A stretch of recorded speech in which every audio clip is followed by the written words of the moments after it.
STC Noticias. Información sin límites. Hoy, en Conversando con mi gente, no te pierdas nuestra gran entrevista especial con el señor Benedicto Ernestino Osorio Sandoval, cariñosamente conocido como Don Tino Osorio. Conoceremos su vida, su niñez, su profesión y cómo era la vida anteriormente en nuestro municipio. No te pierdas de este gran reportaje a continuación. Recuerda seguirnos en Facebook como KTV, Tu Gente, Tu Canal, o bien en YouTube como KTV Canal 16. Como cariñosamente conocido como Don Tinito Osorio, Don Tinito, para iniciar un saludo especial a todo el pueblo catarinense. Bueno, muy buenos días, Henry. Le agradezco sinceramente esta molestia que usted se toma en venir a platicar conmigo. En segundo lugar, quiero mandarle un saludo al pueblo catarineco y recomendarle que sigamos las instrucciones que han dado las autoridades para poder combatir esta pandemia que hoy nos aqueja a todos los chapines. Pero, bien, Don Tinito, para iniciar, pues usted es originario de acá de Santa Catarina Mita, para recordar pues su niñez, sus padres, su familia del pueblo catarinense. Bueno, acabo de recientemente, en el mes de mayo, cumplir 85 años y es toda una historia que uno vive a través de los años. Le puedo decir que de 4 años murió mi papá y prácticamente nos quedamos sin papá, pero tuvimos una mamá que era mamá y papá, muy estricta, muy responsable, y gracias a Dios, pues a ella y a Dios le debemos haber conquistado algunos triunfos en la vida de toda nuestra familia. Cuando yo era tenía uso de razón, me recuerdo que muy temprano tenía que levantarme temprano, ir a traer las vacas al brasilar, ordeñarlas con mi mamá, y a las 8 de la mañana tenía que estar bien limpio, listo para pasar la revista en la escuela y empezar las clases. Recuerdo muy bien que fue mi hermano Beto el que me llevó a inscribirme al primer año en la escuela. Esa escuela estaba exactamente donde hoy está una nevería, me parece. Ahí estaba primer año. Y así sucesivamente fuimos cursando todos los años. En segundo año, la escuela estaba en donde hoy viven los Eseñas, don Armando y don Romel. Y en tercer año, en el mismo lugar. En cuarto año ya lo hicimos en uno de los locales que da frente a los corredores de la municipalidad. Quinto año lo hicimos en el Salón Las Palmas, y sexto año en el Salón Las Palmas, pero en la parte de adentro. Es muy bonito porque realmente cuando uno es niño es cosa con cosas sencillas. No había luz eléctrica, no había televisión, no había radio. El único que tenía radio era doña Lola Palma. Y nos juntábamos el grupo los días domingos cuando don Romeo Palma nos ponía la radio para oír un partido de fútbol allá por los años 46. Me recuerdo muy bien. Y cuando se descargaba la batería, todos corríamos con la batería a cargarla donde don Cheni, don José Manuel Ceseña. Eso es la historia. Me recuerdo también cuando vino la primera Juegos, la Rueda de Chicago, la Rueda de Caballitos. La Rueda de Chicago la colocaron la primera vez donde hoy está la vivienda del señor Párraco. Sí, eso pertenecía, creo yo, a la municipalidad. Posteriormente, creo que la municipalidad le asignó esa parte a la iglesia y la parte de atrás. Era muy bonito, pues, el pueblo, sus calles eran empedradas y entre piedra y piedra crecía el monte. Entonces era bonito porque ya en el verano la municipalidad le exigía a la gente deservar las calles. Y entonces se pagaba la parte más larga, se pagaba 2 centavos y la más pequeña a 1 centavo. Era muy bonito ver toda aquella patojada deservando las calles en Santa Catarina. El río Estúa, por ejemplo, era grande, tenía unas grandes pozas como la de Remolino donde se podía ir a bañar. Ahí aprendimos a nadar todos los del barrio de aquí abajo. Y estaba la otra poza que era la Peñita, donde aprendieron a nadar todos los del centro y toda esa parte. Se acostumbraba a ir los días en la noche a pescar cangrejos.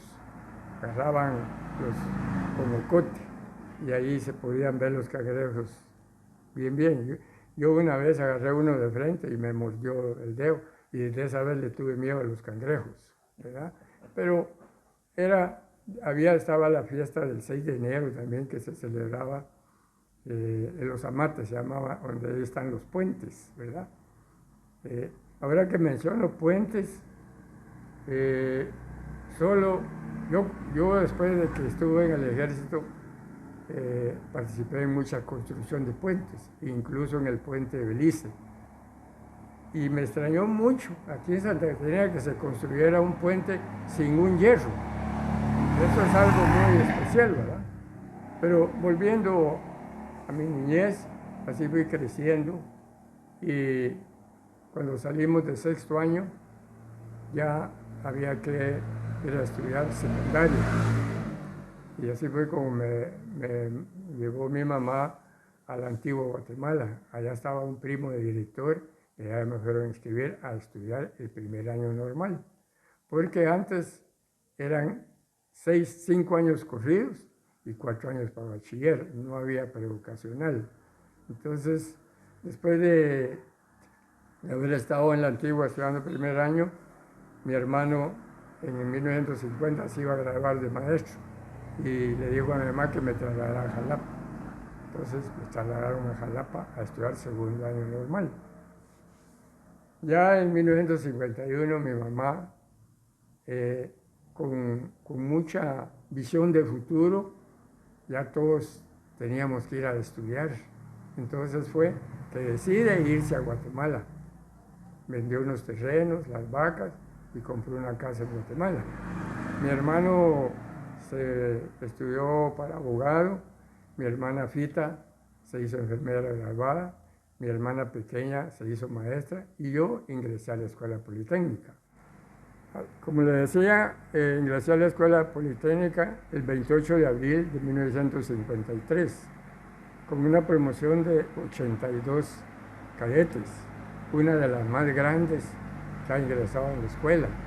Pero la vida, la instrucción en la Escuela Politécnica siempre ha sido muy estricta, pero antes le daba más énfasis al aspecto físico del cadete, porque en realidad uno llegaba a aprender a obedecer y mandar. Eso era en sí la formación de un futuro oficial del ejército.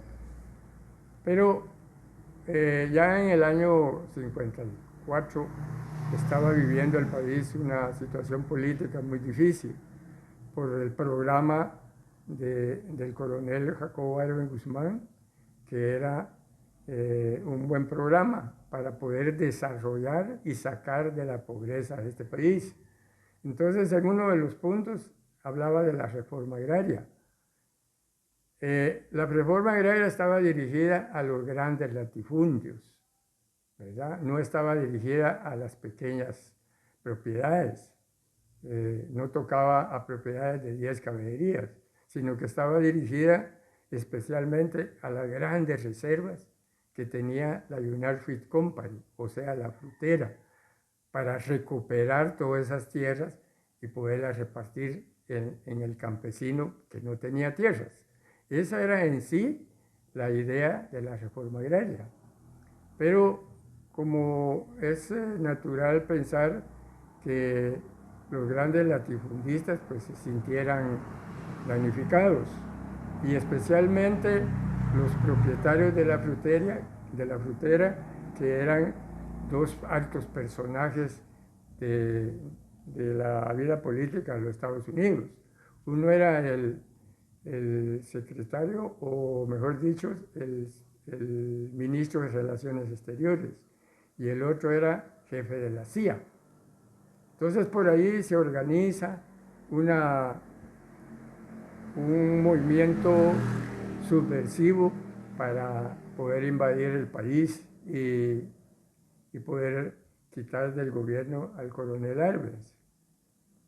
Este movimiento fue organizado, financiado, dirigido por la CIA y preparado en Honduras con apoyo de otros gobiernos vecinos. Entonces, empieza la invasión en junio de ese año del 54, pero el ejército mercenario realmente no llegó al país combatiendo, sino que fue por componendas políticos y altos jefes militares que le dieron golpe al coronel Arbenz, y así entran en pláticas con el coronel Castillo Armas, que se encontraba en El Salvador, y le permiten ingresar al país. Entonces, él ya en el gobierno, ya Arbenz había sido expulsado, el gobierno del coronel Castillo Armas trae a desfilar su ejército a Guatemala, y nosotros incluso fuimos a recibirlo al aeropuerto.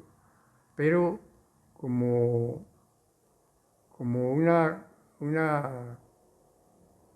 acción del ejército mercenario, la emprende con los cadetes. Como que los cadetes les caímos mal y empezaron en las calles a insultarnos, a tratar de llevarnos presos, etc. Entonces, para un desfile que hizo el gobierno del coronel Castillo Armas en el Campo Marte, ahí se condecoró al ejército de liberación y humillaron al ejército nacional. Este ejército lo habían traído y lo habían instalado en el Hospital Roosevelt. El Hospital Roosevelt no estaba en uso, solo se había construido. El Hospital Roosevelt y la carretera Roosevelt la donó el gobierno del presidente Roosevelt de los Estados Unidos, porque el gobierno de Guatemala le permitió tener una base en el puerto de San José. Pero después del FIDE del Campo Marte pasaron ametrallándose en la escuela. Y los que ya se iban a graduar dispusieron atacar al ejército de liberación en el Roosevelt, ¿verdad?, para expulsarlos. Así fue como la madrugada del 2 de agosto, la compañía de caballeros cadetes, compuesta de 5 promociones, se pusieron y nos trasladamos a Roosevelt y nos empezamos a una batalla que duró todo el día, ¿verdad?, hasta que a las 5 de la tarde el ejército de liberación, que eran 1.500 personas armados con armas de la Segunda Guerra Mundial, y nosotros teníamos fusiles semiautomáticos, ¿verdad?, de un solo tiro, o sea que usted acciona un solo tiro y nuevamente eran torbas de 5 tiros. Aún así, con apoyo del ejército, no lo podemos negar, el ejército nos ayudó, los pudimos derrotar. Así los expulsamos hacia Honduras. Inmediatamente nos formaron consejo de guerra y nos hicieron varios grupos y fuimos presos. Yo estuve 70 días en la cárcel de la Antigua Guatemala, otro grupo en Chimaltenango, y otro grupo de los que creían que eran jefes se fueron a la penitenciaría, ¿verdad? Bueno, Pasa eso, nos declaran una amnistía, salimos libres y a la calle. Entonces tuvimos que buscar trabajos, ¿verdad? Pero ya con el gobierno, posteriormente fue asesinado el coronel Castillo Armas, hay unas elecciones y llega el general Diego de las Fuentes al gobierno. Él nos reconoció nuestra actitud y nos empezó a dar becas al extranjero. Así es como la mayor parte de esas 5 promociones de la Escuela Politécnica, nos graduamos en el extranjero, unos en Brasil, unos en Francia, en Venezuela. A mí me tocó que ir a Venezuela, otros a Colombia y así sucesivamente. Regresamos ya al ejército. Hay muchos, todos en este momento, todos estamos ya jubilados, retirados del ejército.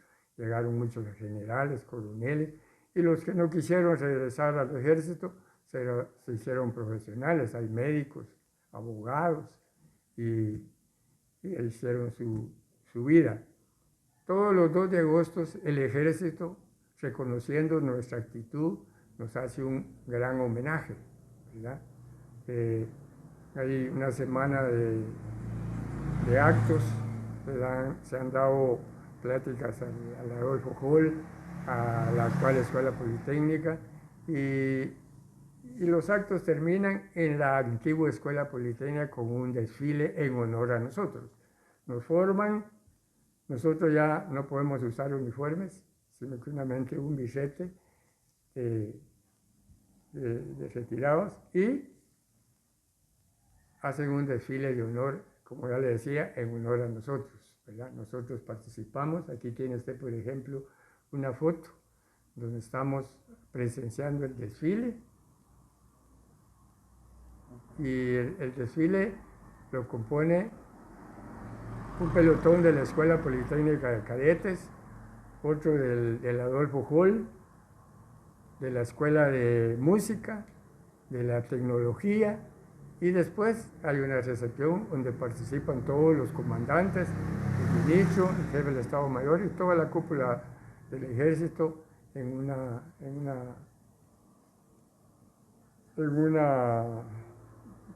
reunión, ¿verdad? Y ¿qué le puedo decir? En la actual Escuela Politécnica hay un monumento al 2 de agosto donde están las 5 promociones, y ahí está el monumento.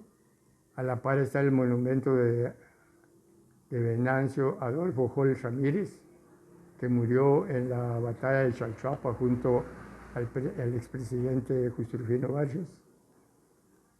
Tenemos aquí también, aquí está la foto, por ahí está casi al final mi nombre, Benedicto Albertino Osorio, está mi nombre en el monumento. ¿Verdad? Está un monumento está una placa que mandó a hacer el ejército en la antigua Compañía de Caballeros Cadetes, ¿verdad? Ahí está la placa, ¿verdad? Le doy un poco de tiempo para que se pueda leer, ¿verdad? Y así sucesivamente. Nosotros al pasar el desfile, pues hacemos el saludo y cuando pasa el desfile de honor, ¿verdad? Eso podría ser parte ya de mi vida, desde mi niñez hasta ahora que estoy retirado. Y cuando regresé de Venezuela, logré una beca para estudiar aviación, ¿verdad? Estudié en la Escuela de Aviación de los Iquizales, allí me hice piloto, pero en esa época ya no había mucha, como le dijera yo, un futuro para la aviación militar, donde los aviones estaban en tierra porque no había combustible. Y fue la época del general Higueras Fuentes, que fue una situación muy, muy difícil para el país. No se pagaban los salarios, pasaban las navidades sin poder comer el tamal. Entonces vi la posibilidad de trasladarme a puertos. Pasé a puertos, donde trabajé en los 3 puertos en Guatemala: Puerto Santo Tomás, en Barrios y en Puerto Quetzal.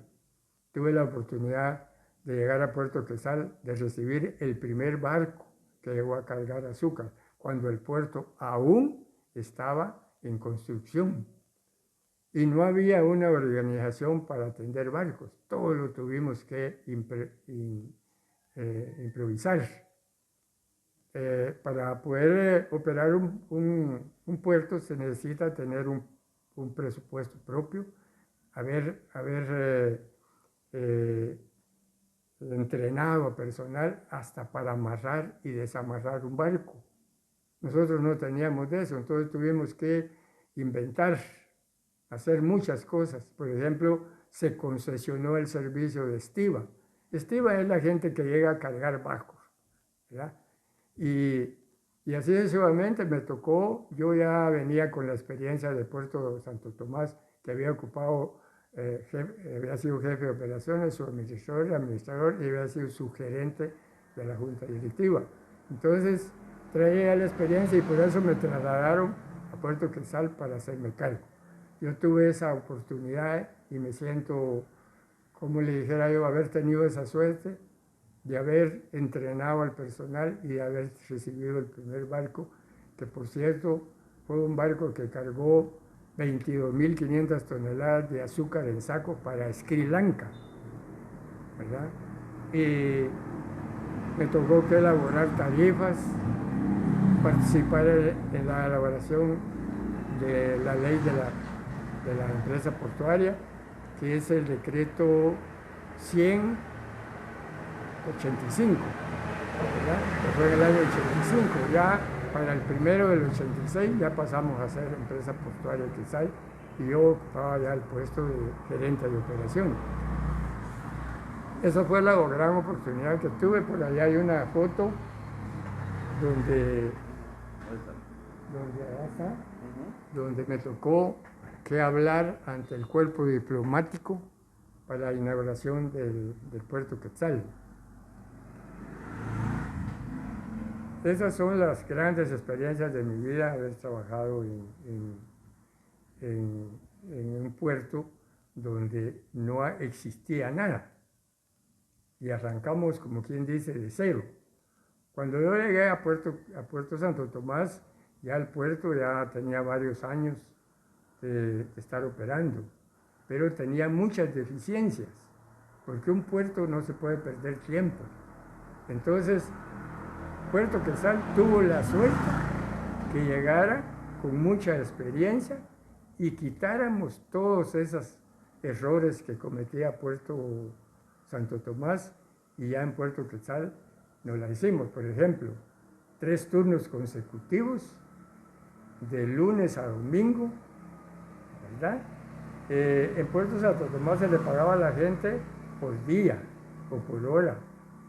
En Puerto Quetzal se le pagaba por tonelada movilizada. Entonces, a una persona que quiere ganar más, es lógico pensar que quiera mover más toneladas. Si en cambio se gana por hora, sabía que hacía sus 8 horas, movilizar a 1 tonelada o movilizar a 10. Entonces no había ese incentivo para el trabajador. Aún yo en Santo Tomás de Castilla hice algunas modificaciones cuando era jefe de operaciones. Por ejemplo, yo hice muchas estadísticas y calculaba que un barco que llevaba 500 toneladas de cajas de leche en polvo, entonces calculaba que ese barco podía normalmente hacerlo en 3 turnos. Entonces yo llegaba con la gente y le decía, miren, hagámoslo en un solo turno y ganan 3 turnos. No muy querían, pero les demostré que esa vez ese barco trabajó solo 5 horas y en lugar de ganar 5 horas, ganaron los 3 turnos, ¿verdad? Entonces, pero como ya existían leyes y todo eso, no se podía hacer nada. Por eso, allí logré jubilarme en Puerto Quetzal hace 20 años, ¿verdad? Por cierto, la jubilación, como son jubilaciones privadas, ya tenemos 6 meses que no nos pagan ni un centavo. La jubilación prácticamente ya colapsó. Uno supone que al jubilarse se va a venir a acostar a una hamaca, pero yo creo que si un jubilado no tiene alguna actividad, creo que es más fácil que se muera antes de tiempo. Por eso tengo alguna actividad en el sentido de me levanto temprano y voy a ayudar a mi hijo. Mi hijo trabaja para una empresa, viajaba, por el momento no se puede, pero viajaba mucho al Petén y tiene algunas siembras y se dedica a ganado. Él insemina sus vacas y ha logrado tener un lote de novillas de primera, digamos, de primera calidad, con toros buenos. Entonces me voy temprano, le ayudo ahí cuando él no puede ir y voy a revisar algunas actividades y regreso allá a la casa, poco más o menos a las 9, a desayunar y entonces me pongo a leer. Una de mis actividades es leer, tal vez a repasar los libros, porque todo lo que he leído se me ha olvidado ya por la edad. Eso es parte de pasar el tiempo. Y ayudo pues en ese sentido mucho a mi hijo, porque él ya tiene su propia empresa, produce algunos productos que le han dado muy buenos resultados y por esa razón es que le queda, digamos, no todo el tiempo que él quisiera para atender el ganado. Así es, esa es una de mis actividades. La otra es leer y sembrar arbolitos, me pongo en las tardes a regar y así vamos pasando el tiempo. Don Tinito, algo que nos llama mucho la atención, usted como profesional, pues y con su experiencia en puertos, usted nos hablaba, usted también ha realizado varios escritos en periódicos nacionales, donde le ha dado su criterio, su análisis a los diferentes presidentes de Guatemala. Sí, exactamente. Mire, a mí me ha tocado vivir esa corrupción que existe en los puertos, ¿verdad? Solo para ponerle un ejemplo, en el gobierno de Cerezo Arévalo, las autoridades compraron un equipo, unas grúas, por un valor aproximadamente de 26 millones de quetzales. Las grúas no eran necesarias en ese momento, porque el puerto empezaba a operar contenedores y esas grúas no son indicadas para eso. Las grúas para contenedores son unas grúas en forma de L, que tienen una extensión que pueden cargar hasta el otro extremo del barco, y esas no serán las adecuadas. Eso me costó mi puesto, porque yo opiné mal y me costó mi puesto, me destituyeron. A través de los años, a los 5 años después, fui llamado nuevamente a Puerto Quetzal, porque tenían unos problemas, que el puerto estaba a punto de paralizarse por falta de equipo. Y me llamaron, alguien les dijo que yo les podía ayudar y así fue como llegué nuevamente como asesor. ¿Cuál no sería mi sorpresa? Que allá las grúas ya no existían, ya eran chatarra. Una la habían usado mal y había colapsado. La otra la habían desarmado para armar otra. En esa situación ya eran, como le dijera yo, chatarra. Y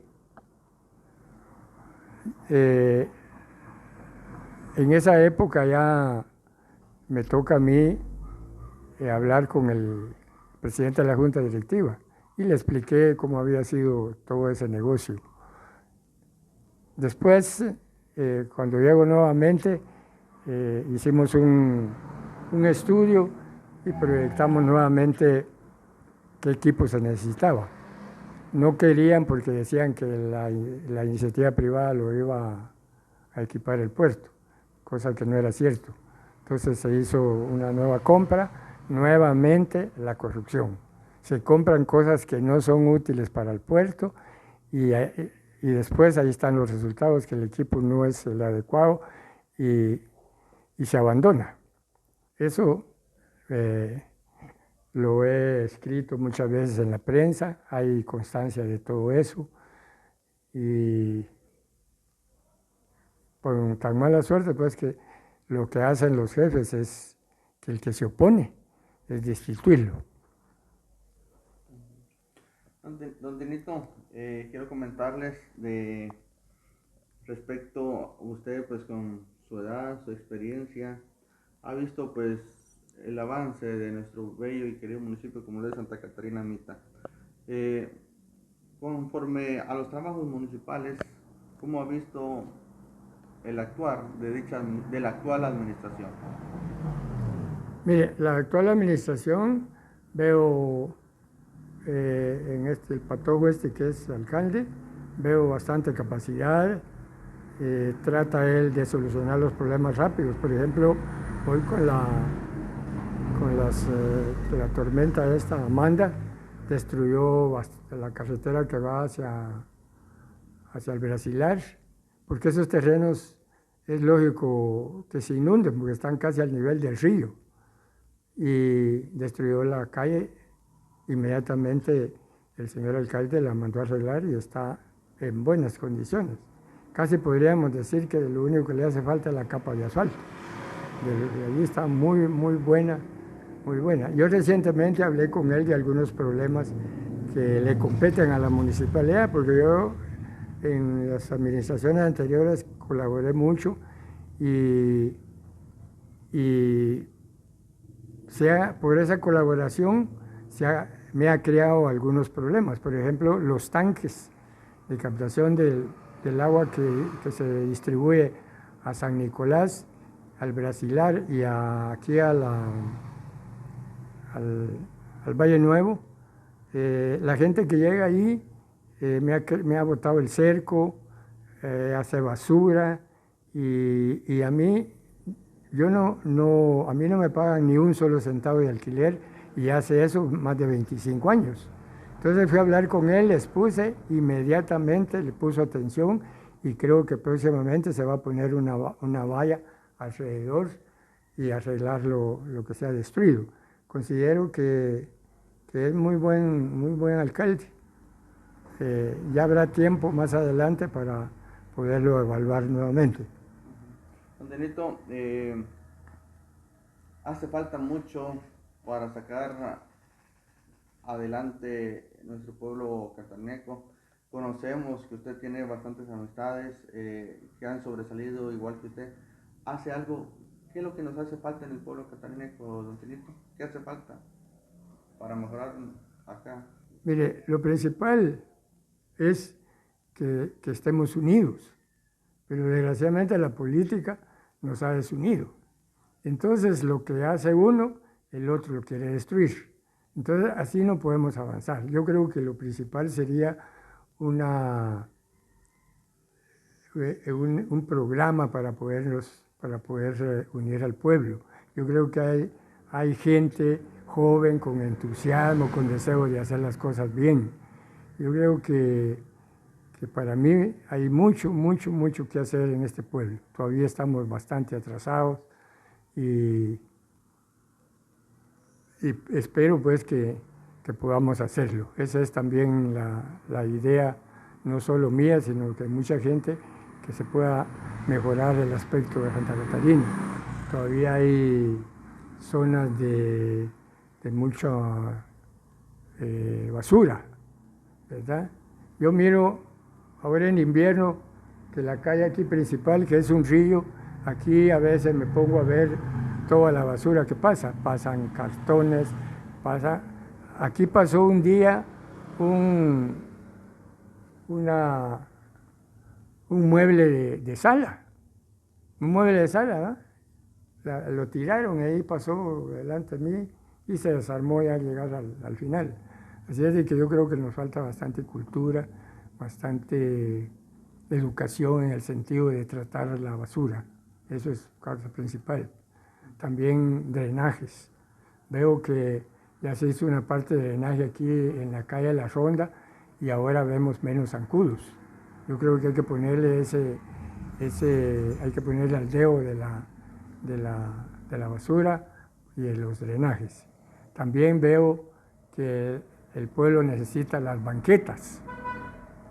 No hay una sola cuadra de banquetas que pueda uno caminar sobre la banqueta. Todos caminamos a media calle porque no hay banquetas. Entonces, eso sería una idea para el señor alcalde para que empiece a banquetizar el pueblo. Digamos, desde la entrada, haciendo las banquetas continuas. Pero aquí, si usted va, se junta uno con que en la banqueta hay unas grandes gradas y eso no existe.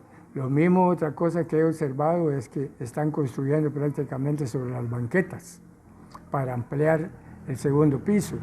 Yo creo que eso es prohibido, eso es materia de la municipalidad, para eso están las leyes. Y solo que los alcaldes muchas veces no les gusta meterse en líos porque pierden votos. Pero yo creo que lo principal es el pueblo. Aquí tiene usted una fotografía ampliada de la compañía de Caballeros Cadetes que participamos, como ya le expliqué, el 2 de agosto. Seguidamente tenemos a la familia, la nieta que cumplió recientemente 15 años, es Laura María. Aquí estamos mi esposa, mi otra nieta, mi hija, mi nuera y Tinito. Aquí tenemos una foto donde me tocó a mí hablar de operaciones para la liberación del puerto Quetzal. Ahí está, al fondo se mira el cuerpo diplomático que fue invitado para eso. Aquí además en las celebraciones estamos con mis compañeros de promoción y aquí podemos tener también donde está el monumento al 2 de agosto, por aquí está mi nombre, en un lado del monumento. Aquí cuando volaba helicóptero. Los más diplomas que me los ha dado el Ministerio de la Defensa y cuando salí por primera vez el 1 de septiembre ya como cadete con el uniforme de gran gala. Aquí otra foto de cadete, aquí una foto de piloto y una foto de piloto con el... ¿Ese fue su primer vuelo, Tinito? No, ya era piloto.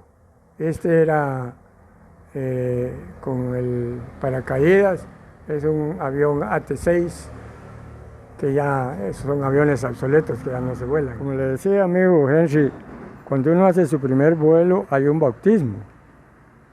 Y resulta que estoy en trapo menor porque le quitan el overol, lo llenan de grasa y lo tiran a una pileta. Ahí voy en el aire, aquí ya salí y estoy con el instructor. Ese era teniente en esa época, llegó a general Bustamante. Y aquí estoy tomándome un octavo atezón que es parte de la celebración. Solo que le puse esto ahí porque es muy en una ropa interior, ¿va? Sí. Estas son estas fotos. Bueno, ¿qué más podríamos? Se me había olvidado contarle algo del pueblo, cómo era el parque. Por ejemplo, los días jueves había concierto de banda y los domingos de marimba. La banda se trasladaba al kiosco. En el parque hubo siempre una pila grandísima y tenía una construcción de madera y había un segundo piso. Y era muy diferente como es ahora. En esa época, en un sentido, girábamos los hombres y en otro sentido contrario giraban las mujeres. Yo no me acuerdo haber visto una pareja sentada ahí en un confidente o un escaño, digamos, abrazados. Eso era algo algo casi como delito, cosa que ahora ha cambiado. Cuando, después del 15 de septiembre, por ejemplo, yo me recuerdo que después del baile hacían una fila de niños y otra fila de niños, se ponía un maestro en medio, agarraba de la mano a un alumno y de otra alumna y los ponían a bailar a uno. Y éramos niños de, ¿qué le dijera yo? 9, 10 años. Eso era bastante inocente, por eso es que para mí vivimos una vida muy, muy tranquila y fuimos felices en las circunstancias que vivimos. Yo le contaba que nacimos y crecimos en el tiempo del general Jorge Ubico y vivíamos en unas restricciones. A las 9 de la noche, Mecho, que era el policía, no me recuerdo cómo era el nombre, pero todo el mundo lo conocíamos por Mecho, el policía municipal, sentado en una banca, muy bonita la banca, bien lisa, que me hubiera gustado que se conservara para recuerdo. Esa banca, saber dónde fue a parar. Y Mecho tocaba las horas, tenía la campana, un lazo hasta abajo, y Mecho llegaba y tocaba las horas. Entonces sonaban las 9 al recreo, a las 10 y así sucesivamente. Pero en la noche, al campanazo de las 9 de la noche, todo el mundo salíamos corridos para las casas, porque ya a esa hora se formaba la ronda con comisionados, policías, y recogiendo a todo el que anduviera en la calle y amanecía en la cárcel, y a las 6 de la mañana los ponían a barrer y a regar las flores. Entonces era, sinceramente, otra época muy, muy diferente, ¿verdad? Existía el boleto el boleto de urbanidad, creo que se llamaba. Era un boleto que le exigían a los hombres mayores de 8 años, de 18 años, que tenían que ir a trabajar a las carreteras, sin pago. Sí, era obligatorio. Así se hicieron las carreteras iniciales a pura piocha. Y no habían maquinarias. Entonces era muy diferente.